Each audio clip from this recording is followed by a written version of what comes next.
If a woman woke up in a man's body for one day, what would be the most unexpected experience that she didn't already anticipate? The mechanics of aiming, shaking yourself dry and putting it away without peeing yourself. That last little dribble waiting for you to put it away before making its entrance. You can wiggle it, you can shake it, you can bang it against a wall. When you put in your pants, 2 drips are sure to fall. No matter how much you wiggle and dance, the last few drops end up in your pants. Push up on the bottom of your balls. Haven't dripped in my pants in ages. Every time this comes up, someone mentions this, and I cannot make it work. Maybe you are pushing up your balls instead of that guy's balls. People look at me funny when I push up that guy's balls, but honestly, it does work. I haven't peed my pants since I started. Don't press your balls. Press the perineum behind your balls, up into your balls. Works for me every time. I am picturing accidentally walking into the men's room to a wall of men gooch prodding over the urinals.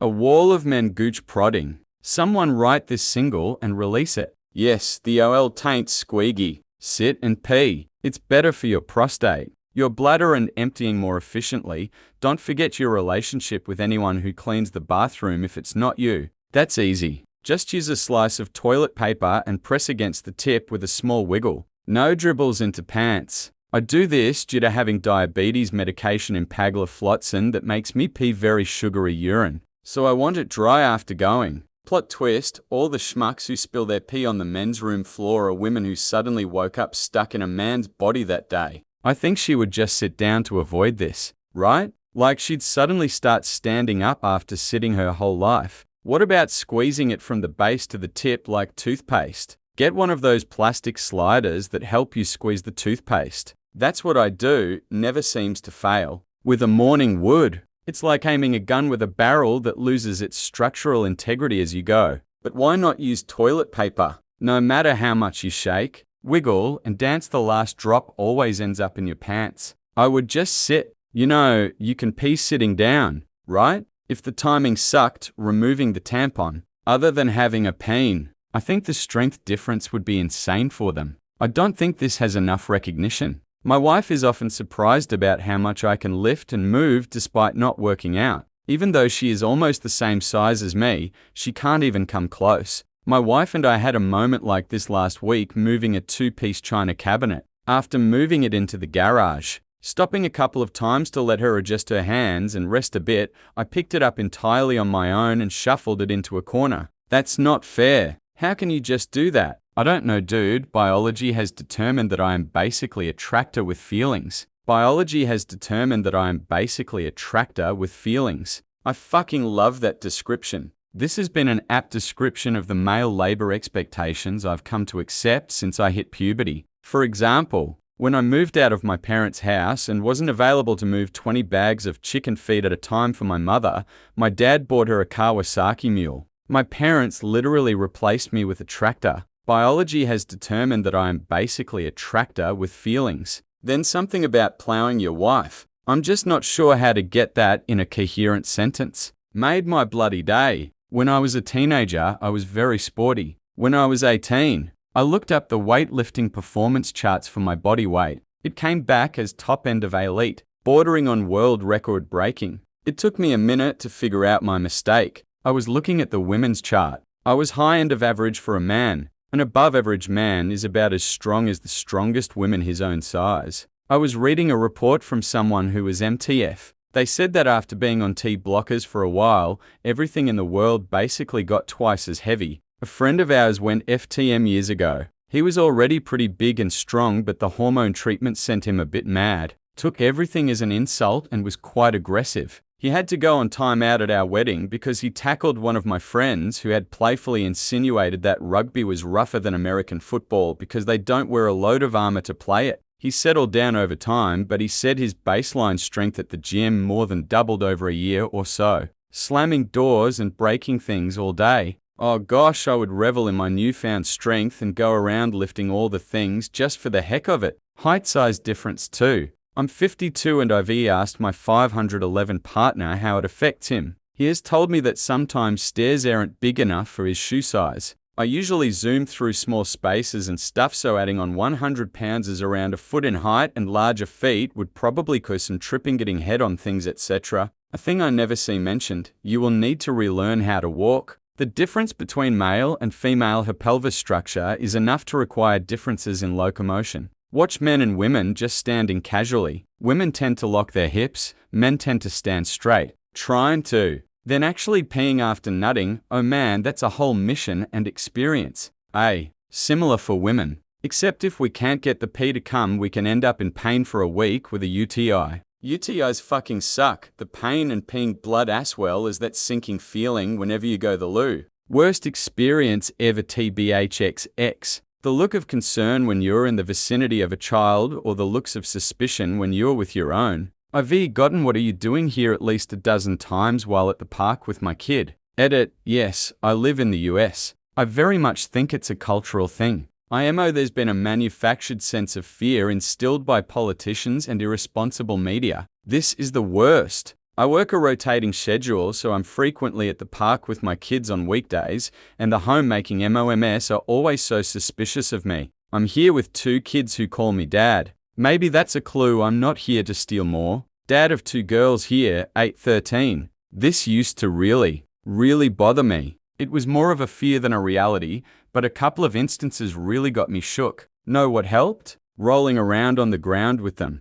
Being a complete goofball. Loud and silly. For one, the joy on their faces outshines anything else. I'd almost forget there were other people around. 2, it takes you out of the I'm standing around the outside perimeter and watching that's what creepy people do vibe. 3, it personalizes you and shows that your kids are comfy with you. And 4, well, it makes you look hot to the MOMS, or at least like a hey, that's a good dad. Who doesn't enjoy that just a little bit? One time I took my niece and nephew to the park and a mum came up to me and said it was inappropriate for me to be chasing them around and playing with them. They were toddlers. Apparently them jumping on my back and wrestling with me while cackling wasn't an indication that maybe they were pretty happy little buds. If I was gonna steal a kid, it definitely wouldn't be this little shit. Or the also frustrating babysitting comments, as though I'm not an actual parent because I'm not a mum. I think a lot of women mothers also feel this way about the babysitting comments about dads as well. My brother has had these sorts of comments from even young mothers in the park, and he said that the thing that seems to be universal is that they have shit husbands they complain about. I think it's a coping mechanism. They prefer to think that a father being an active parent is some anomaly worth comment rather than face the idea that they had a kid with someone crap. These sting even more since I've become a single dad, with full custody as well. But people don't care. They see a man and there's already a problem. I'm literally just a dad at the park with his kids, not just to men. A Latina friend of mine who lives in Glendale was also assumed to be the nanny. It got awkward when nannies at the park assumed she was one too. There was a woman who, as she aged, began going through menopause. They began with hormone treatment for her, including a low dose of testosterone. Suddenly, she became very aroused and just kept thinking to herself, is this how guys feel all the time? This is horrible, being aroused this frequently, to which the answer is yes. That would be my guess regarding the most unexpected thing regarding that experience. I think a significant amount of misunderstanding between genders is a result of not understanding how the opposite gender experiences sex drive differently.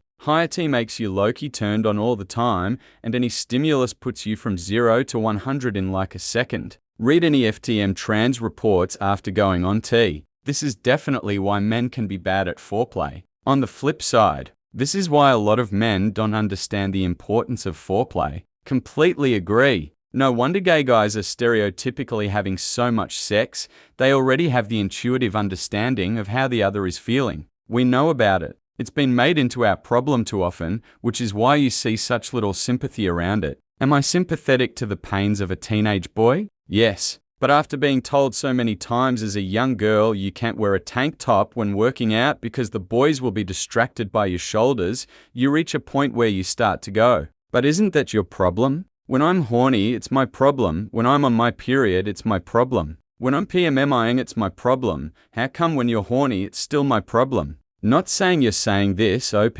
just providing the female perspective. I genuinely don't think a lot of people understand how pervasive and honestly burdensome that constant arousal can be. I don't think there's a full understanding of how impactful that then is on one's own sense of self-worth and self-esteem, as well as feelings of isolation. Edit, People are responding with crazy stuff because I didn't include every single qualifier in a short comment. Women obviously can have just as high, if not higher, libidos. It's not about how much you enjoy sex. It's about how in aggregate there's a difference in how instantly and how often that libido can spike from 0 to 100 from every single small stimulus that sets it off hundreds of times a day to 147 in people with higher T, which tends to be guys. Reading reports of any FTM stories on T demonstrate this. Also, it's unfortunate that people think my above comment is in any way condoning assault, harassment, or all the other hardships women face from men stereotypically. I'm not taking away anything from all of the issues that women face in front of the patriarchy. The patriarchy hurts everyone.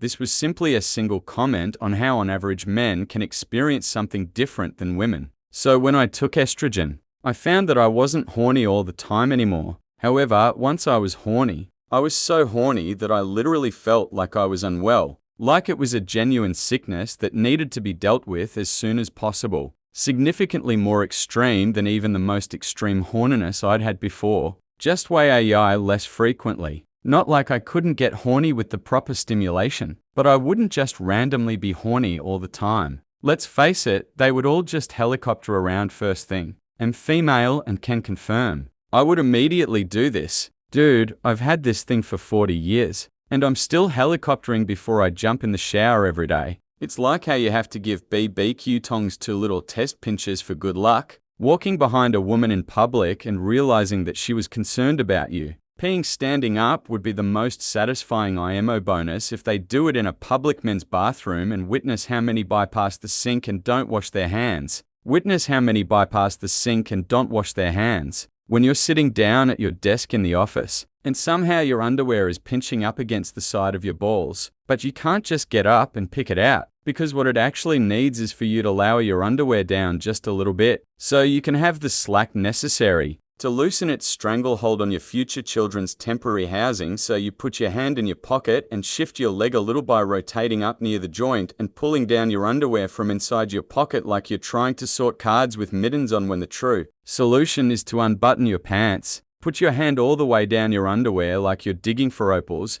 and forcibly push the seam of your underwear down and away from your pinched skin. And pull your balls back up a little so they don't fall back into that painful corner. And maybe give them a quick soft pinch and wiggle between your index and forefinger before pulling your hand back out. Zipping up your pants and possibly giving them a sniff because you're weird like that and wish you weren't. But again, because this is the office. You're rummaging around in your pocket like it's a magician's purse and you're looking for a single grain of rice so you can get some relief, and when you finally do, you look around at your surroundings to see if anyone noticed, and thankfully they did. Especially the gossipy ones who now think you're a serial pervert, so you sit back down and begin working with the sweet relief knowing that you won't have possibly cut off all circulation to a corner of your ballsack and have it necrotize and fall off, because that was your default fear all along. I admire your commitment to this comment. The feeling of balls between your legs when you walk. They'd stop hating on the extend-a-legular black trochanteric trick as much. As a woman, I think this one might actually be one of the more accurate responses. We don't have anything dangling between our legs, so sitting or walking without something sticking to us other than maybe a pad gone rogue isn't an issue. It would be an adjustment for sure. I just know I'd be accidentally sitting on my balls almost immediately, or walking sitting wrong and squishing them a little. It doesn't feel great. Having to do the Elvis shake while walking to unstick your balls too. One day, I went to a college football game at a Big Ten stadium with my buddies. We'd been drinking a bit, and during half-time, we had to go use the men's room. This was back in the day when they still had those massive super long metal troughs that guys could just meander up to piss in. As sometimes happens when you have 50 drunk college guys all standing around waiting to piss. Some of them can maybe nose in a bit too early before there is a spot open at the trough. To my initial amusement, my one buddy did exactly this. I watch as he walks up to the trough, yet stops up maybe one step too far back from typical pee stance due to overcrowding. He pulls his dick out and begins to pee. Almost immediately, I see him start to panic. His dick betrayed him. He screams, "ITS a splitter." He tries to push his way forward to reduce the collateral destruction. To either side, men are scrambling in fear. Fathers are grabbing their sons, old men are pulling their pants up and trying to escape. Someone screams, "Lord Jesus." He gets about 20 of the stream into the trough, finishes, zips up, then calmly turns around to wash his hands to dead bathroom silence. Still one of the funniest things I've ever had. The trauma of witnessing, accidentally sitting on a testicle that has slipped from containment. He'll never forget the time a friend at work who is a woman came up to me and another coworker, both men, and whispered, "You guys know morning wood is real, right?" As if we weren't both men well into our 20s.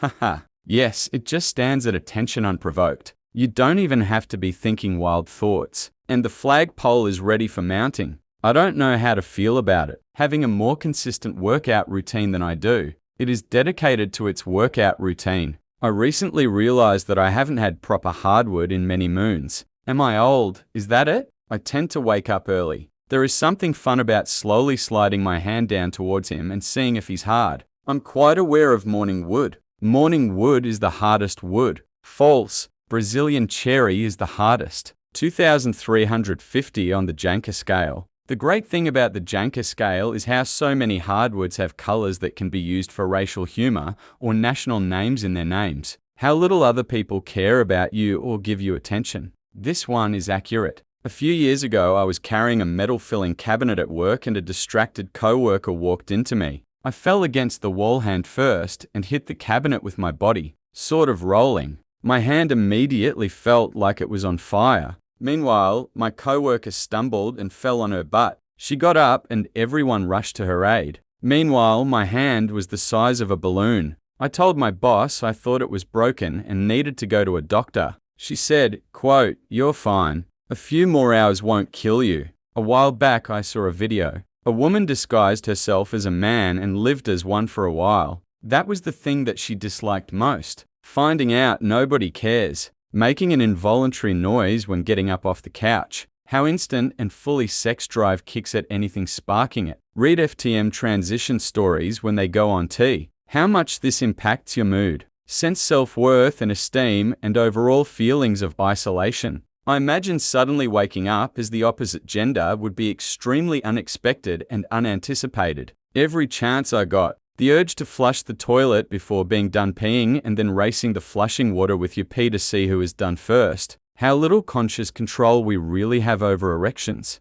Nope, can't summon 'em up. Yep, that one's building up without you willing it. That and, you know, the crippling loneliness and the fact that when you're a guy, no one really wants to hear you share your emotions. But mainly the bonus thing. What's said in the group chat with the boys? The last thing on my group chat with the boys was a recipe for cheesecake bars. Are we doing that wrong? How's work going? How's the wife and kids? Have you heard this new record by? Temporary man thinking, why aren't they talking about chicks? Reaching really deep means asking how's things with the family, okay, nice. Then back to talking about the specifics of gear related with hobbies, random boners and getting judged for them. Finally, I'd understand the mystery of unsolicited dick pics.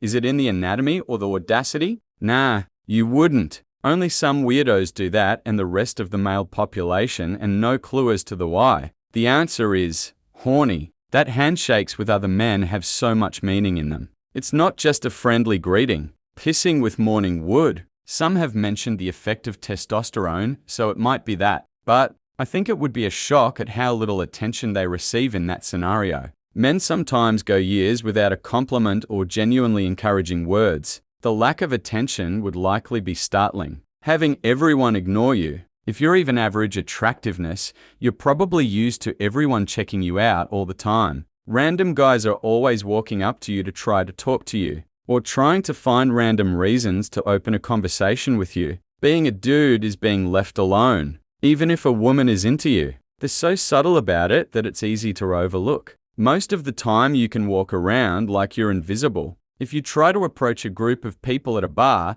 they're automatically defensive and standoffish. The women think you're trying to hit on them, and the guys feel like you're competition. It takes personality and skill to work your way in and get people to like you. It's socially isolating being a guy. On the flip side, being left alone is sometimes really nice when you want to be left alone. Women are stuck staying home when they want to be ignored. A guy can go to a bar and nobody but the bartender will chat with him. Confirmation of what I always knew. I'm ugly as shit. That dude description fits my experience way more. So good to know that wouldn't change. Something unexpected would probably be the difference in strength for many people. Doors are going to fly open, among other things. Nobody would care about him, No compliments, no smiles. How women really treat men. Getting pissed off having to lift the toilet seat and putting it back down. The weight of expectation and the fear of failure driving most days. It would be the sudden and immediate evaluation and imagining of nearly everyone as a potential sex partner, having 90% less friends.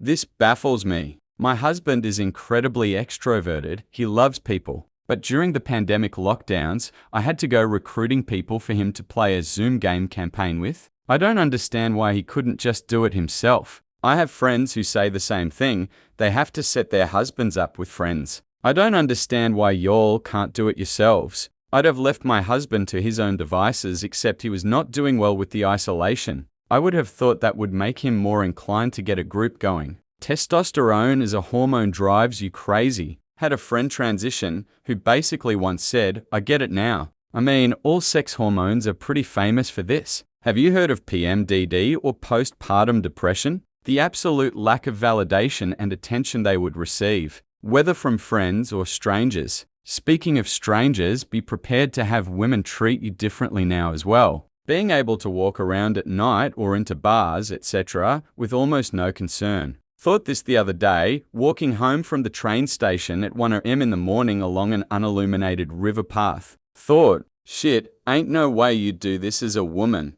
Realizing how often guys just don't think about anything. Like, actually blank upstairs, staring at a wall for 10 minutes and genuinely enjoying it. ADHD here, cannot relate. It's so hard trying to get someone to understand this. What am I thinking about? Nothing. It's like static on TV going on inside my head. I want it that way. I don't want to think about things. Things suck. I just want to exist without thinking about things for a little bit. It's the box theory. We have a box for our so. We have a box for our children. We have a box for our friends. We have a box for work. With women, it seems to all be connected and jumbled together. You have a shitty day at work and you bring that home with you and it can affect the rest of your day. Men, we clock out and close up the work box and it's gone. Anyway, there's a nothing box, which is what you're describing. We put all the other boxes on the shelf and open up the nothing box, which is just sitting there doing nothing, thinking nothing, and it's fucking fantastic. I like to enjoy my nothing box with a nice cold beer. Speak for yourself.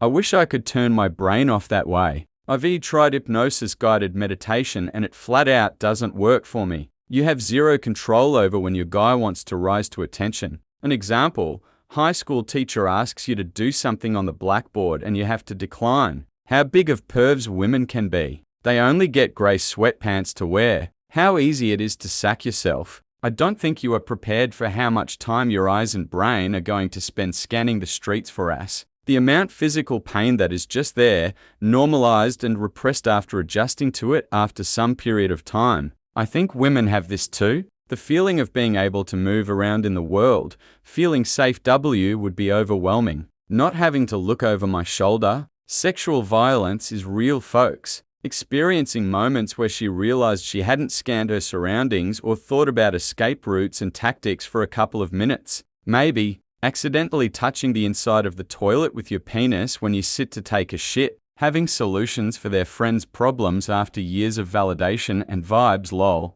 The existential dread and pressure of having to provide for a family no matter what happens. The sheer difference in casual strength. One-handing heavy doors, lifting and manipulating milk jugs like they're children's supply cups. Throwing a ball twice as far with half the effort, etc. If there's a snake or spider sudden, you're the one who has to take care of it. Even if you don't want to. What they previously considered normal and casual body contact will now land them a lawsuit for sexual assault. I would say lack of boobs, since she in a male body wouldn't feel them moving when changing position. Probably waking up in a man's body. I'm not a big guy, but I'm much taller than my wife and long-limbed. If she were in my body for a day, she would understand why I'm always bumping things with my shins and elbows. No one smiling at you or giving a shit that you didn't smile at them. Not getting special treatment for having lady bits. Nobody caring about your mental health. Being told to man up. Being able to actually think about nothing.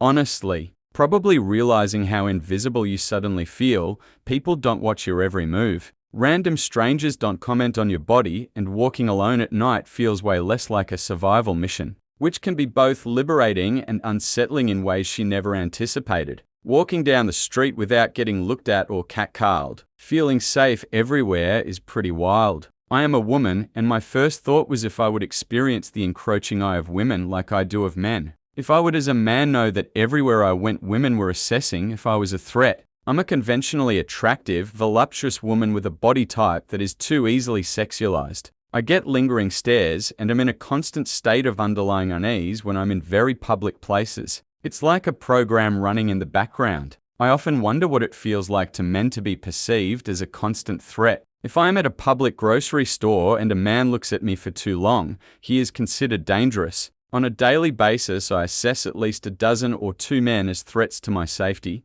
I wonder if men who are not threats find this burdensome. The majority of women I know have this scanning for danger from men program running constantly. I never hear men talk about it. How would that feel to experience? I'm gay. It literally never occurs to me that any woman pays any particular heed to my existence. I don't find it burdensome if some woman assesses me as a threat because I probably didn't register her to be their assessing away. To be clear, I don't mean that dismissively about women in particular. I'm going about my business and I assume so is everyone else. I don't pay much heed to other men either. A man who seems particularly attractive to me might register. I'd recognize him 3 aisles later at the grocery store. But given the 10 to 1 odds that he is straight, we tend to be conditioned to assume he's not there for us and proceed accordingly. Ironically, many straight men have complained that the only way they knew they had some kind of attractive features was hearing it from a gay guy, as spontaneous, unsolicited compliments from women were pretty much absent from their lives. How fucking lonely it is to be a man, getting an erection on the bus for no reason, the ability to think of nothing, making decisions based on facts and logic, sitting on her balls. I guarantee that would shock anyone the first time it happens. From then on, it's a cautious life, the daily foreskin trimming, suspicious looks when taking her children to the park. How? Gosh damn horny all the time. Women get to be in the mood. Men have to. Generally, when you tell someone you are feeling low and getting told to buck up, the need to look at all the boobs. If I woke up in a man's body, I'd be so excited to just be able to walk around alone at night. The amazing feeling of no one giving a shit if you live or die. The freedom of knowing you're completely disposable. The fact that she's not automatically accepted, validated, appreciated, and listened to wherever she goes. Rather, it's a daily struggle to prove yourself to others because of so many stereotypes about men. You have to prove that you're not a danger to others, that you're not a screw-up, that you're not objectifying women or thinking about sex. 247.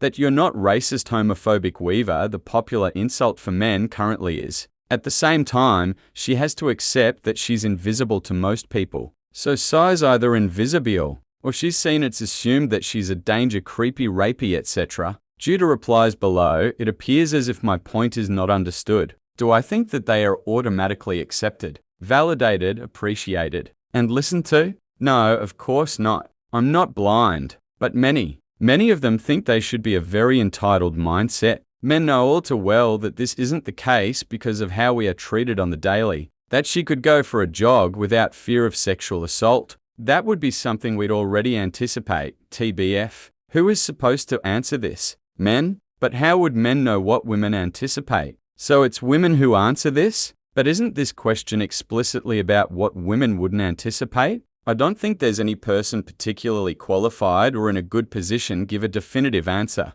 But it's fun to speculate, right? Maybe the best person to answer is former women who went through a sex change, feeling invisible to everyone, both physically and emotionally. How unintentional manspreading is. Not only do we have shit that causes us to spread our legs lest we crush them, our hips also aren't built the same way. And so keeping our legs closed together straight out isn't the natural position for us. Feeling unloved because she hasn't wanted sex for the last 16 months. So you distance yourself emotionally, and she complains because we don't talk anymore. No one would talk to her or care she existed. Just how ignored men are compared to women. You can go the whole day invisible, unhelpful and ignored. A deep depression the following weeks, suddenly knowing everything, and simultaneously not being able to multitask. Why does it hurt to sleep on my stomach from 5-7 am? You got me horny in the morning. I'm horny, horny, horny,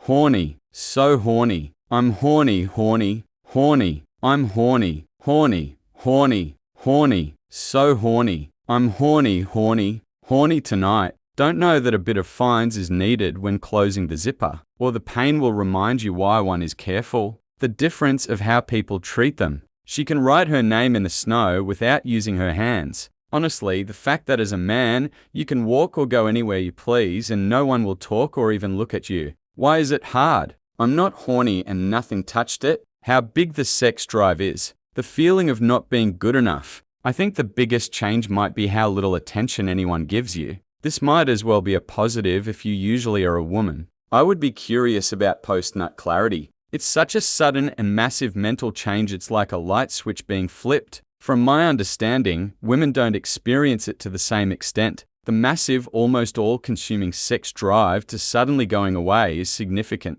Random erections in public at the most optimal time for maximum embarrassment and/or jail time. That man really can just turn off their brains and do nothing. Probably would assume something is wrong with my phone because I didn't get a single text or phone call. Getting ignored and balance issues because no boobs. No matter how much you wiggle, how much you shake, the last 2 drops go down your leg. One of the boys getting stuck to the inner thigh. Morning wood, discuss without getting angry. Being able to hold pee in long drives or cold weather, nobody really cares about your mental health. When walking around, your penis will slowly work its way into pointing down, and then without any warning. About once every couple of hours it will want to become an erection. Then you have to find some way to discreetly straighten it up because it's caught on your underwear. The amount of pee that comes out of you once you subjectively feel you are done peeing. I think they will be surprised to realize how men get less emotional support, and how men are still not expected to share their feelings completely.